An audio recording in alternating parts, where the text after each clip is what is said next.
ಕೊಪ್ಪಳದಲ್ಲಿ ಉಕ್ಕಿನ ಕಾರ್ಖಾನೆ ನಿರ್ಮಾಣಕ್ಕೆ ತಡೆ ರೈತರು ಸಿಡಿದೆದ್ದಿದ್ದಾರೆ. ಕಾರ್ಖಾನೆ ಪ್ರಾರಂಭಿಸಿ ಇಲ್ಲ ಸರ್ಕಾರಿ ನೌಕರಿ ಕೊಡಿ ಅಂತ ಧರಣಿಯನ್ನ ಮಾಡ್ತಾ ಇದ್ದಾರೆ. ಈಗ ಬಲ್ಡೋಟಾ ಕಂಪನಿ ಆರಂಭ ಆಗಬೇಕು ಅಂತ ಒಂದು ಬಣದವರು ಕೇಳ್ತಾ ಇದ್ದಾರೆ. ಆರಂಭ ಆಗಬಾರ್ದು ಅಂತ ಇನ್ನೊಂದು ವಲಯ ಕೇಳ್ತಾ ಇದೆ. ಹಾಗಾಗಿ ಇಲ್ಲಿ ಮಿಶ್ರವಾದಂಥ ಅಭಿಪ್ರಾಯಗಳು ಬರ್ತಾ ಇದ್ದಾವೆ. 2006-7ರಲ್ಲಿ ಜಮೀನು ಕಳೆದುಕೊಂಡಿದ್ರು ರೈತರು. ಯಾಕಂದರೆ ಆ ಕಂಪ್ನಿಗೆ ಜಮೀನು ಕೊಟ್ಟವ್ರು ಇವರು. ಬಲ್ಡೋಟಾ ಕಂಪ್ನಿಗೆ 1-2 ಎಕರೆ ಇದ್ದಂಥವ್ರು ಭಾಳ ಜನ ಇದ್ದಾರೆ. ಸಣ್ಣ ಸಣ್ಣ ಹಿಡುವಳಿದಾರರು ಅವರೇ ಕೊಟ್ಟಿದ್ರು. ಸರ್ಕಾರ ಈ ಹಿಂದೆ KIDBಯಿಂದ ನಮ್ಮ ಜಮೀನನ್ನು ಖರೀದಿ ಮಾಡಿದೆ. ಜಮೀನು ಕಳೆದುಕೊಂಡಾಗ ಕಾರ್ಖಾನೆ ಕಡೆಯವರಿಂದ ಉದ್ಯೋಗದ ಭರವಸೆ ಸಿಕ್ಕಿತ್ತು ನಮಗೆ. 18 ವರ್ಷಗಳ ನಂತರ ಕಾರ್ಖಾನೆ ಪ್ರಾರಂಭವಾಗುತ್ತಿರುವಾಗ ಸರ್ಕಾರ ಅದಕ್ಕೆ ತಡೆ ಒಡ್ಡಿದೆ. ನಮಗೆ ರಾಜ್ಯ ಸರ್ಕಾರ ಅನ್ಯಾಯ ಮಾಡಿದೆ ಅಂತ ಅನ್ನದಾತರು ಆಕ್ರೋಶವನ್ನು ಹೊರಹಾಕಿದ್ದಾರೆ. ನೋಡಿ, ಈ ರೀತಿಯಾಗಿ ಅಲ್ಲಿ ನೋಡಿ ಗವಿಸಿದ್ದೇಶ್ವರ ಶ್ರೀಗಳು, ಹಿಟ್ನಾಳ್ ಬ್ರದರ್ಸು ಎಲ್ಲರೂ ಪಕ್ಷಾತೀತವಾಗಿ ಹೋರಾಟವನ್ನು ಮಾಡಿದರು. ಕೊಪ್ಪಳಕ್ಕೆ ಕಾರ್ಖಾನೆ ಬೇಡ, ಇದು ಬಲ್ಡೋಟಾ ಭಾಳ ಪರಿಣಾಮಗಳಾಗುತ್ತೆ ಅಂತ. ಹಾಗಾದರೆ ಇವರ ಸಮಸ್ಯೆಯನ್ನು ಪರಿಹರಿಸೋರು ಯಾರು? ಆಯಿತು, ಕಾರ್ಖಾನೆ ಬೇಡ, ಕಾರ್ಖಾನೆ ಬೇಕು ಅಂತಿದ್ದಾರಲ್ಲ ರೈತರು, ಅದಕ್ಕೆ ಯಾರು ಉತ್ತರ ಕೊಡೋರು? ಜಿಲ್ಲಾಧಿಕಾರಿಗಳೇನು ಹೇಳ್ತಾರೆ ಇದಕ್ಕೆ? ಸರ್ಕಾರ ಏನು ಉತ್ತರ ಕೊಡುತ್ತೆ? ಜಮೀನು ಕೊಟ್ಟವ್ರು ನಾವು ರೀ. ಅವತ್ತೇನು ಕೊಟ್ಟಿತ್ತು ಭರವಸೆನ ಸರ್ಕಾರನೇ ಅಲ್ವಾ ನಮ್ಮ ಭೂಮಿಯನ್ನು ಕಸಿದುಕೊಂಡವ್ರು ಕೊಟ್ಟಿದ್ದು KIDBಯಿಂದ. ನಾವೀಗ ಬೀದಿಗೆ ಬಂದಿದ್ದೇವೆ. ಜಮೀನು ಇಲ್ಲ, ದುಡ್ಡು ಇಲ್ಲ ನಮಗೆ. ನಮ್ಮ ಜಮೀನು ನಮ್ಗೆ ಕೊಟ್ಟುಬಿಡಿ ವಾಪಸ್, ಕಾರ್ಖಾನೆ ಬೇಡ ನಮಗೆ. ಹಿಂಗೂ ಹೇಳ್ತಾ ಇದ್ದಾರೆ. ವಾಪಸ್ ಕೊಡೋಕ್ಕಾಗತ್ತಾ ಅವ್ರ ಜಮೀನು? ಎಲ್ಲ ಈಗ ಕಾರ್ಖಾನೆ ಆಲ್ರೆಡಿ ತಯಾರೋಕ್ಕೆಲ್ಲ ಪ್ಲಾನ್ ಇದೆ. ಈಗ 2006-7ರಲ್ಲಿ ಈ ಬಲ್ಡೋಟಾ ಕಂಪನಿಗೆ ಜಮೀನು ಕೊಟ್ಟಂಥ ರೈತರು ಈಗ ಧರಣಿಯನ್ನು ಶುರು ಮಾಡಿದ್ದಾರೆ. 18 ವರ್ಷಗಳ ನಂತರ ಕಾರ್ಖಾನೆ ಈಗ ಪ್ರಾರಂಭ ಆಗ್ತಾ ಇದೆ. ಆದರೆ ಸರ್ಕಾರ ತಡೆ ಒಡ್ಡಿದೆ. 1034 ಎಕರೆ ಲ್ಯಾಂಡನ್ನು ಡಿನೋಟಿಫೈ ಮಾಡಿದಂಥ ಗೌರ್ಮೆಂಟು ಅವತ್ತಿನ ದಿವಸ ನಮಗೆ ಕೊಟ್ಟಂಥ ರೇಟು 3 ಲಕ್ಷ 3.5 ಲಕ್ಷ. ಆದರೆ ಅವತ್ತು ಆಶ್ವಾಸನೆ ಕೊಟ್ಟಿದ್ದು ಈ ಲ್ಯಾಂಡನ್ನು ತಗೊಳ್ಳೋ ಉದ್ದೇಶ ಇಷ್ಟೇ, ಕೈಗಾರಿಕೆ ಸಲುವಾಗಿ ತಗೊಳ್ತಾ ಇದ್ದೀವಿ. ಆ ಕೈಗಾರಿಕೆ ಬಂದರೆ ಒಬ್ಬರಿಗೆ ಉದ್ಯೋಗ ಕೊಡ್ತೀವಿ ಅನ್ನೋ ಉದ್ದೇಶದಿಂದ ಲ್ಯಾಂಡನ್ನು ಪರ್ಚೇಸ್ ಮಾಡಿದರು. ಅದೇ ಆಸೆ ಇಟ್ಟುಕೊಂಡು ನಾವು 18 ವರ್ಷಗಳ ಕಾಲ ಅದೇ ಆಸೆ ಇಟ್ಟುಕೊಂಡು ಬದುಕ್ತಿದ್ದೀವಿ.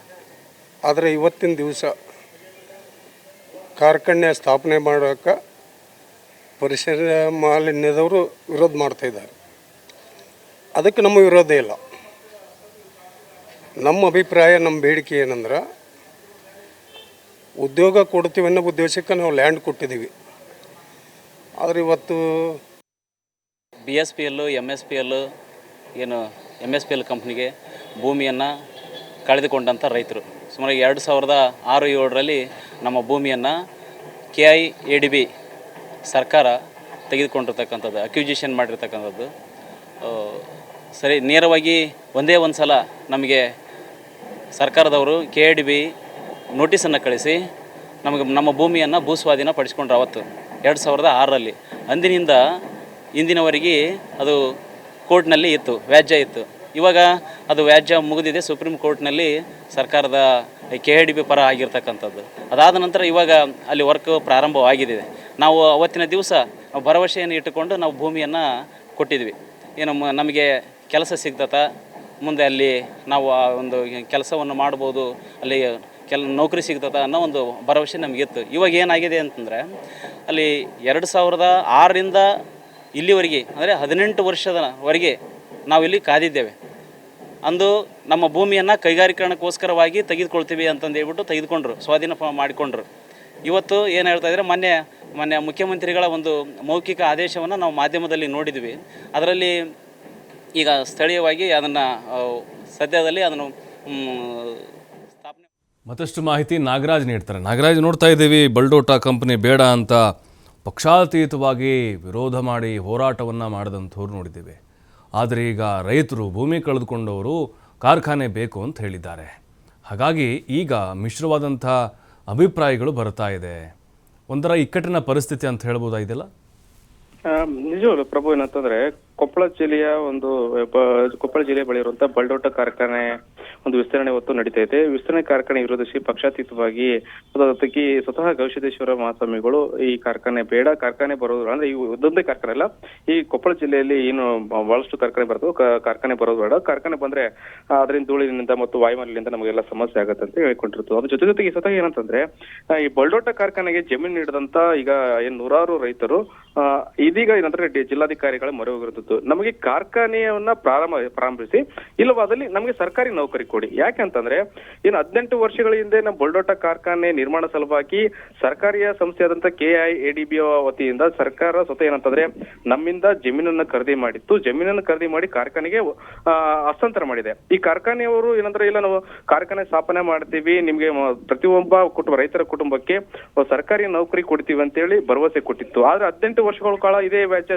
ಕೋರ್ಟಲ್ಲಿ ನಡೀತಾ ಇತ್ತು, ಸಮಸ್ಯೆ ಆಗ್ತಾ ಇತ್ತು. ಇದೀಗ ಕೋರ್ಟಲ್ಲಿ ವ್ಯಾಜ್ಯ ಕೂಡ ಸಂಪೂರ್ಣವಾಗಿ ಬಗೆಹರಿದಿದೆ, ಕಾರ್ಖಾನೆ ಕೂಡ ಪ್ರಾರಂಭಕ್ಕೆ ಬಂದಿದೆ. ಆದ್ರೆ ಇದೀಗ ಸ್ವತಃ ಸರ್ಕಾರ ಮೌಖಿಕವಾಗಿ ಇಲ್ಲ ಕಾರ್ಖಾನೆಯನ್ನು ಪ್ರಾರಂಭವನ್ನು ತಡೆ ಹಿಡಬೇಕಂತ ಹೇಳ್ಕೊಂಡಿದೆ. ಇದರಿಂದ ನಮಗೆ ಬಹಳಷ್ಟು ಸಮಸ್ಯೆ ಇದೆ. ಒಂದು, ಜಮೀನು ಕಳ್ಕೊಂಡಿದೀವಿ. ಅವಾಗ 18 ವರ್ಷಗಳಿಂದ ಕೇವಲ 1 ಎಕರೆಗೆ 3-4 ಲಕ್ಷ ಕೊಟ್ಟು KIADB ಅವರು ಜಮೀನು ಖರೀದಿ ಮಾಡಿದ್ದಾರೆ. ಅದ್ರ ಜೊತೆಗೆ ಇವತ್ತು ಬಲ್ಡೋಟ ಕಂಪನಿಯವರು ಅಂದ್ರೆ ಕೆಲಸ ಕೊಡ್ತೀನಿ ಅಂತ ಹೇಳಿದ್ರು. ಈಗ ಅತ್ತ ಕಡೆ ಕೆಲಸನೂ ಇಲ್ಲ, ಅತ್ತ ಕಡೆ ಸೂಕ್ತವಾದ ಪರಿಹಾರ ಸಿಕ್ಕಿಲ್ಲ. ಇದೀಗ ನಮಗೆ ಸಮಸ್ಯೆ ಆಗ್ತಾ ಇದೆ. ಒಂದು ವೇಳೆ ಈಗ ಇನ್ನು ಜಮೀನು ಕಳ್ಕೊಂಡಿವಿ, ಕೆಲಸನೂ ಇಲ್ಲ ಅಂತಂದ್ರೆ ನಮಗೆ ಸಮಸ್ಯೆ ಆಗ್ತಾ ಇದೆ. ಸರ್ಕಾರ ಒಂದು ಕಾರ್ಖಾನೆಯನ್ನ ಪ್ರಾರಂಭಿಸಿ ನಮಗೆ ಆ ಕಂಪನಿಯಲ್ಲಿ ಕೆಲಸ ಕೊಡಿಸ್ಬೇಕು. ಬದಲಾಗಿ ಅದನ್ನೇನು ಕಾರ್ಖಾನೆ ಬೇಡ ಅಂತಂದ್ರೆ ನಮ್ಗೇನು ಸಂಬಂಧ ಇಲ್ಲ, ಅದರ ಬದಲಾಗಿ ಸರ್ಕಾರಿ ನೌಕರಿ ಕೊಡ್ಬೇಕು, ಪ್ರತಿಯೊಬ್ಬ ಕುಟುಂಬಕ್ಕೆ ಸರ್ಕಾರಿ ನೌಕರಿ ಕೊಡ್ಬೇಕಂತೇಳಿ ಸ್ವತಃ ಎಲ್ಲಾ ರೈತರು ಸೇರ್ಕೊಂಡು ಹೋಗಿ ಕೊಪ್ಪಳ ಜಿಲ್ಲಾಧಿಕಾರಿಯಿಂದ ನಳಿನ್ ಅತುಲ್ ಅವರಿಗೆ ಒತ್ತು ಮನವಿಯನ್ನು ಕೊಟ್ಟಿರುವಂತದ್ದು. ಮನವಿಯನ್ನ ಸ್ವತಃ CM ಅವರಿಗೆ ಕೂಡ ರವಾನೆ ಮಾಡಿದ್ದಾರೆ. ಒಟ್ಟಾರೆ ಇದೀಗ ಸರ್ಕಾರ ಇಕ್ಕಟ್ಟಿಗೆ ಸಿಲುಕಿದೆ. ಒಂದು ಕಡೆ ಏನಂತಂದ್ರೆ ಈಗಾಗಲೇ ಪರ ವಿರೋಧ ಚರ್ಚೆ ಆಗ್ತಿದೆ. ಅದ್ರ ಜೊತೆಗೆ ಏನಂದ್ರೆ ಬಹಳಷ್ಟು ಪಕ್ಷಾತೀತವಾಗಿ ಇಲ್ಲ ಕಾರ್ಖಾನೆ ಬೇಡ ಅಂತಂದ್ರೆ, ಅದ್ರ ಜೊತೆಗೆ ಜಮೀನು ಕೊಟ್ಟಂತ ರೈತರು ಇಲ್ಲ ನಮಗೆ ಕಾರ್ಖಾನೆ ಪ್ರಾರಂಭಿಸಿ ಇಲ್ವ ಸರ್ಕಾರಿ ನೌಕರಿ ಕೊಡ ಅಂತ ಹೇಳ್ತಾ ಇದಾರೆ.